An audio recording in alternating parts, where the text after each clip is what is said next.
திமுகவினுடைய முகத்திரை கொஞ்சம் கொஞ்சமா கிழிக்கப்பட்டுட்டு இருக்கு அப்படிங்கிற மாதிரி பாஜகவினரும் அதிமுகவினரும் சேர்ந்து பல சம்பவங்கள் பண்ணிட்டு இருக்காங்க. இதுல இன்னொரு விஷயம் கண்டிப்பா பேசணும். சீமான் அவர்களுக்கு பிரதானமா எதிர்கட்சியா இருக்கக்கூடிய நாம இவங்களை பீட் பண்ணி போகணும்ப்பா, அரசியல் களத்துல நம்ம ஒரு பெரிய இடம் பிடிக்கணும் அப்படின்னா நம்மளுக்கு தேவை இதுதான்ப்பா அப்படின்னு சொல்லிட்டு இத்தனை வருட காலமாக ஒரு கண்ணோட்டத்துல இருந்த சீமான் அவர்கள் சில நாட்களா நெறி தவறிட்டாரோ அப்படிங்கிற ஒரு கேள்வி எல்லாருக்கிட்டையும் இருக்கு செய்யுது. காரணம், திமுகவை நீங்க கேள்வி கேட்கணுமா இல்ல தாவேகாவை கேள்வி கேட்கணுமா?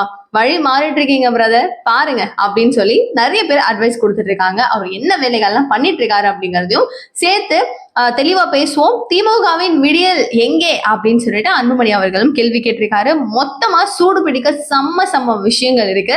அனைவருக்கும் வணக்கம். நீங்க பார்த்துட்டு இருக்கிறது கல்கரி நியூஸ் அண்ட் நான் தீபிகா. வீடியோக்குள்ள போலாம். ஃபர்ஸ்ட் ஆஃப் ஆல், பீகார்ல வாக்காளர் உரிமை யாத்திரை அப்படின்னு சொல்லிட்டு ராகுல் காந்தி அவர்கள் ஒரு யாத்திரை ஒன்று கண்டக்ட் பண்ணிட்டு இருக்காரு. எலெக்ஷன் கமிஷனுக்கு எகேன்ஸ்டான்னு கூட வச்சுக்கோங்களேன். சோ இந்த ஒரு யாத்திரையில நானும் வருவேன் அப்படின்னு சொல்லிட்டு நம்ம தமிழக முதலமைச்சரான மு.க. ஸ்டாலின் அவர்கள் பங்கேற்று இருக்காரு.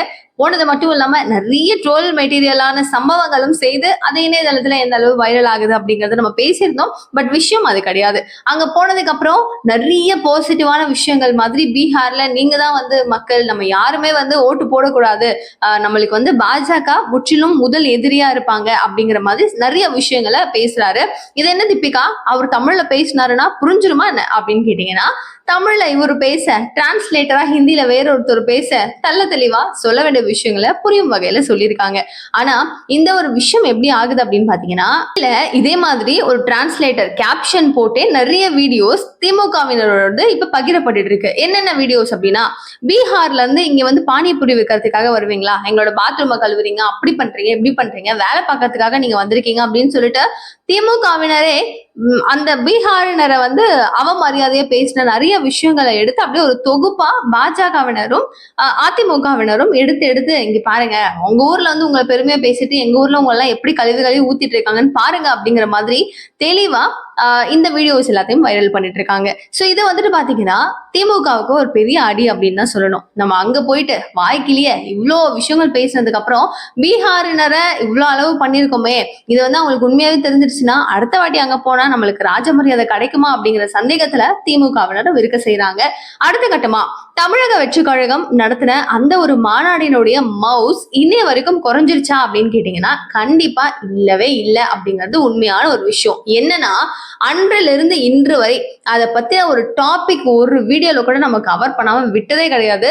ஏன்னா அந்த அளவு கான்ட்ரவர்ஷியலா ஒரு விஷயமும் அப்படியே தலையை தூக்கி ஆட ஆரம்பிச்சுட்டு இருக்கு. அந்த வகையில இப்போ நம்ம எல்லாருக்கும் தெரிஞ்ச சாட்டை துரைமுருகன் அவர்கள் நாம் தமிழர் கட்சியை சேர்ந்தவர் அப்படிங்கிறதும் தெரியும். அவர் என்ன பண்றாரு, அவர் என்ன விமர்சனம் வைக்கிறாரு அப்படின்னு பாத்தீங்கன்னா, விஜய் அவர்கள் விநாயகர் சதுர்த்திக்காக வாழ்த்துக்கள் சொல்லியிருக்காரு. எல்லாரும் கொண்டாடுற எல்லாருக்குமே வாழ்த்துக்கள் அப்படின்னு சொல்லி அப்போ அவர் ஒரு ட்வீட் ஒன்று போடுறாரு. அவர் என்ன சொல்லியிருக்காருன்னா, பெரியாரின் பேரன்னா சும்மாவா அப்படின்னு சொல்லிட்டு பெரியார் அவர்கள் விநாயகர் பொம்மை இருக்கும் இல்லையா, அந்த சிலையெல்லாம் போட்டு உடைக்கும் போல ஒரு காட்சி, அதாவது இமேஜஸை அவர் எடுத்து அவருடைய வலைதளத்துல போட்டிருக்காரு. சோ இது யாருக்கு குத்தப்படுற ஒரு ஊசி அப்படின்னா விஜய் அவர்களுக்கு அப்படின்னு தெரியும். ஆனா இந்த ஊசியை குத்துறதுக்கு முன்னாடி கொஞ்சம் தெளிவுபட குத்திருந்தோம் அப்படின்னா இந்த ஊசி யாருக்கு ரிவர்ஸ் ஆகும் அப்படிங்கிறது நாம் தமிழர் கட்சிக்கு தெரியுமா தெரியாதா அப்படிங்கிறது கூடுதலான ஒரு கேள்வி. அதையும் தெளிவா சொல்றேன். நாம் தமிழர் கட்சி இவங்க அவங்களை விமர்சனம் பண்றதுக்கு முன்னாடி கொஞ்சம் தெளிவுபடுத்தி இருந்திருக்கலாமோ அப்படின்னு தோணுச்சு. என்னன்னா, தமிழக வெற்றி கழகம் என்ன பண்றாங்க, பெரியாரனுடைய ஒரு கொள்கையும் எனக்கு முக்கியம், எல்லா கொள்கையும் நான் எடுத்துக்கிறேன், ஆனா இந்து மத எதிர்ப்பை மட்டும் நான் ஏற்க மாட்டேன். மதம் அப்படிங்கிறது ஒரு நம்பிக்கை அப்படிங்கிறது அவங்களுடைய விருப்பம், நான் அதை இல்ல இருக்கு அப்படின்னு சொல்லி விவாதம் பண்ண வரல. எனக்கு எல்லா கொள்கையும் வேணும், ஆனா பெரியார் அவர்களுடைய இந்து மத எதிர்ப்பை மட்டும் நான் ஏத்துக்க மாட்டேன் அப்படிங்கறத ஆன் ஸ்டேஜ்ல தமிழக வெற்றி கழகத்தினுடைய தலைவர் விஜய் அவர்கள் தெளிவுபட சொன்னாரு. ஆனா சொன்ன ஒரு விஷயத்த இல்லைங்கிற மாதிரி இன்னைக்கு மக்கள் மனதுல ஒரு மடைமாற்றம் செய்வதற்கான காரணம் என்ன அப்படிங்கிறது தான் மிகப்பெரிய கேள்வியாகவும் இருக்கு. ஆரம்ப காலகட்டங்கள்ல முதல் காலத்துல நாம் தமிழர் கட்சி இதே மாதிரி தமிழக வெற்றி கழகம் மாதிரி தவிச்சுட்டு இருந்தப்போ அவங்களுடைய இப்போ ஜேர்னின்னு பார்க்கும்போது கிட்டத்தட்ட ஒரு 10 வருடங்கள் இருக்குமா, அன்றைய காலத்துல இருந்து திமுக, அதிமுக அப்படின்னு சொல்லி ஒரு பெரிய ஜாம்பவான்கள் செய்யக்கூடிய ஆட்சியில புதிதாக ஒரு கட்சி வருது அப்படிங்கும்போது இன்னை வரைக்கும் தனித்துதான் நான் நிப்பேன் அப்படின்னு சொல்லி அந்த அளவுக்கு ஸ்டபனா இருக்கிற அண்ணன் சீமான் அவர்கள் மேல மரியாதை அப்படிங்கிறது துளிய அளவும் குறையாம தான் நிறைய பேர் பார்த்துட்டு இருக்காங்க இல்லையா? சோ அவங்க தவிச்ச நேரத்தில் எல்லா இடத்துலயுமே திமுக அவங்க பயங்கரமா ட்ரோல் பண்ணாங்க, பயங்கரமா விமர்சனம் பண்ணாங்க, நிறைய விஷயங்கள் நடந்துச்சு. நாம் தமிழர் கட்சியை பார்த்து ஆமகரி அப்படின்னு சொல்லிட்டு எல்லாம் விமர்சனம் பண்ண நாட்கள் நிறைய உண்டு. அடுத்த கட்டமா நம்ம அவ்வளவு மிதி வாங்கணும், அடி வாங்கணும், நம்ம வந்து அரசியல் களம் எல்லாமே நல்லா இருக்கணும் அப்படின்னு சொல்லி ஒரு பாதையில போகணும் அப்படிங்கிறது சீமான் அண்ணனுக்கு தெளிவா தெரியும். ஆனா இன்னே ஒரு வாரமா என்ன சூனியமா என்ன கருமாந்திரம் அப்படின்னு சத்தியமா தெரியல. ஆனா அவருடைய மொத்த விமர்சனமும் என்ன ஆகுது அப்படின்னா தமிழக வெற்றி கழகத்தை நோக்கி மட்டும்தான் இருக்கு. அவரை அன்னைக்கு ஆமக்கரின்னு சொன்ன திமுக விட்டுட்டாரு. இன்னைக்கு இவங்க ஒண்ணுமே பேசல, அவங்க பட்டுக்கு அவங்க வேலையை பார்த்துட்டு இருக்காங்க. அவங்கள அணில் அப்படின்னு சொல்லிட்டு குறிப்பிட்டு சீமான் அவர்கள் பேசுறாரு. சோ சார் அண்ணா உங்களுக்கு ஞாபகம் இருக்கா இல்லையா? உங்களுக்கு எதிரி வந்து இவரு கிடையாது. இவரும் உங்களை மாதிரி ஒரு குட்டி கட்சியை தான் ஸ்டார்ட் பண்ணிருக்காரு. கரெக்டா? மேபி இவருடைய கோபம் மும்முனை போட்டி அப்படின்னு சொல்லிட்டு ஊடகங்கள் திசை திருப்புறதாக இருக்கலாம். ஆனா அது திசை திருப்புறாங்க அப்படிங்கிறது மக்களுக்கு தெளிவாக புரியும் இல்லையா? அதிமுக, திமுக அண்ட் பிக்கெஸ்ட் கட்சி அப்படின்னு சொல்லி பார்க்கும்போது இந்த கூட்டணியெல்லாம் விட்டுருவோம், பாஜகவெல்லாம் விட்டுருவோம். நம்ம மாநிலத்துல அப்படின்னு சொல்லி பார்க்கும்போது நாம் தமிழர் கட்சி அண்ட் வந்து விஜய் அவர்களுடைய தமிழக வெற்றி கழகம், இந்த 4 கட்சிகளும் எந்த அளவுக்கான ஒரு குரோத்தை குட்டி குட்டியா அடைஞ்சிட்டு இருக்காங்க. அண்ட் அவங்க பின்னாடி இருக்கிற தொண்டர்கள் அப்படிங்கிறவங்களுடைய கெப்பாபிலிட்டி என்ன அப்படிங்கிறதும் all must know, all should know.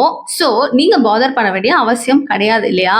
ஆனா மொத்தமா மறந்துட்டு நம்மளுக்கு வந்து இன்னைக்கு சண்டை நம்ம வந்து நாம் தமிழர் கட்சிக்கும் தமிழக வெற்றி கழகத்துக்கும் மட்டும்தான் அப்படிங்கிற மாதிரி எல்லாரும் மாத்தி மாத்தி ஏன் சண்டை போடுறீங்க? தாக்க வேண்டிய ஆட்சியில இருந்து சூப்பரா உட்கார்ந்து அதிகாரம் பண்ணி ஒரு 70 வருட கட்சியா கட்டமைச்சிட்டு இருக்கிற திமுகவை வீழ்த்தணும் அப்படின்னு சொல்லிட்டு 10 ஆண்டுக்கு முன்னாடி வந்த நீங்களும் ஒரு 2 ஆண்டுகளா கஷ்டப்பட்டு இருக்கிற விஜய் அவர்களும் சேர்ந்து நீங்க அடிச்சுக்கிட்டீங்கன்னா அவங்க இன்னும் ஜாலியா தான் போயிட்டு இருப்பாங்க. நீங்க எல்லாரும் சேர்ந்து என்ன பண்ணணும்? மக்களுக்காக நான் நிக்கிறேன், மக்களுக்காக நான் காப்பாத்துறேன், மக்களுக்காக இருப்போம் அப்படின்னு குரல் கொடுத்துட்டு இருக்கிற ஒரு கட்சிகளும் நம்ம என்ன பண்ணணும் அப்படிங்கறத யோசிக்கணுமே தவிர மாத்தி மாத்தி ட்ரோல் பண்றதும் மாத்தி மாத்தி திட்டிக்கிறதும் ஒரு பைசாக்கு கூட பிரயோஜனமே கிடையாது. அவரு வந்து விநாயகர் சதுர்த்திக்கு வாழ்த்து சொல்றதெல்லாமா ஒரு பிரச்சனை, அதெல்லாமா இப்படி ட்ரோல் பண்றது? அவர் தெளிவா சொல்லிட்டாரு. இப்ப அதே விஷயத்த ஊடகங்கள் திரும்பவும் எடுத்து போடுறாங்க, நம்மளுடைய சோசியல் மீடியா பக்கங்களை திரும்பவும் பார்க்க முடியுது. விஜய் அவர்கள் சொன்ன அந்த விஷயம், நான் வந்து அந்த இந்து மத எதிர்ப்பை மட்டும் நான் வேணான்னு மறுத்துடுறேன், எனக்கு அது மட்டும் நான் எடுத்துக்க மாட்டேன் அந்த கொள்கையை அப்படின்னு தெளிவுபட சொல்றாப்ல. இந்த விஷயத்த வச்சுட்டு திரும்பவும் நாம் தமிழர் கட்சியில இருந்து வந்திருக்கிற இந்த ஒரு மெசேஜையும் இதையும் கனெக்ட் பண்ணி பார்க்கும்போது மக்களுக்கு என்ன தோணும்? யாரு நல்லா பண்றாங்கன்னு தோணும், இல்ல இவர் கரெக்ட்னு தானே தோணும். இவங்க ஏன் இந்த மாதிரி ஒழுங்கா பார்க்காம ஏன் அவரை திட்டுறாங்க? ஆல்ரெடி நிறைய இது வந்து திரும்பவும் திரும்பவும் நான் நிறைய வீடியோஸ்ல சொல்றது, ரொம்ப ரொம்ப உஷாரா எல்லா கட்சியும் இருக்கணும். இப்போ தமிழக வெற்றி கழகத்தை திட்டிக்கிட்டே இருக்கோமே தவிர ஒரு நல்ல பாசிட்டிவான ஒரு ரிவ்யூஸ் அப்படிங்கிறது தமிழக வெற்றி கழகத்துக்கு போதுன்றதை புரிஞ்சுக்கணும். அனுதாபம்னு சொல்லுவோம்ல, அது ஒரு நல்ல ஆயுதம், ரொம்ப பவர்ஃபுல்லான ஒரு ஆயுதம். அந்த அனுதாபத்தை தமிழக வெற்றி கழகத்துக்கு தயவு செய்து கொடுத்துட்டு இருக்கீங்க, நிறையவே கொடுத்துட்டு இருக்கீங்க.